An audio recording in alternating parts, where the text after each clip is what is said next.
काय मग कशी वाटते मॅरिड लाईफ? छान. तुम्हाला एक प्रश्न विचारू? विचारू. जेव्हा तुम्ही मला पहिल्यांदा पाहायला आले होते लॉकडाऊनच्या काळामध्ये, तेव्हा तुम्ही हसत का होते? मला तर तुम्ही ओळखलं नव्हतं. मी आहे म्हणून तुम्हाला माहीत पण नव्हतं बाबा समोरून ती आली म्हणून. पण तुम्ही का हसत होते?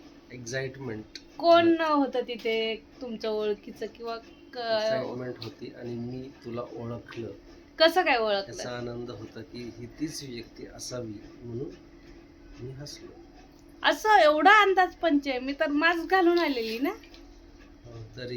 तरी ओळखलं की तूच आहेस.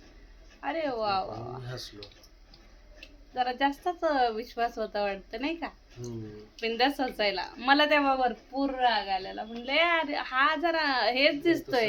नाही हसत असतो मी, स्माइल करतो. नाही मला असं वाटलं की पहिल्यांदा माणूस आलाय बघायला तर कसं काय हसत नाही, अनोळखी व्यक्तीकडे एवढं कसं काय स्माइल देऊ शकतो हसत हसत हसत हसत आलेला व्यक्ती. मला तेव्हा खूप राग आला. मी म्हटलं यार हा कुठल्याही व्यक्तीला बघून हसू शकतो की काय काय माहित. काय वाटतं मग कसं काय? मग लग्न झालं, हसले. लग्न झाले हसले. लग्नाच्या अगोदर हसलो मी, लग्नानंतर नाही हसले. लग्नानंतर हसले नाही याचा अर्थ दुःखी तुम्ही. लग्नानंतर कोणताही पुरुष हसत नाही मनापासून. नाही. अरे बापरे, मला वाटलं आपल्याच बाबतीत असं आहे, सगळ्यांच्याच बाबतीत.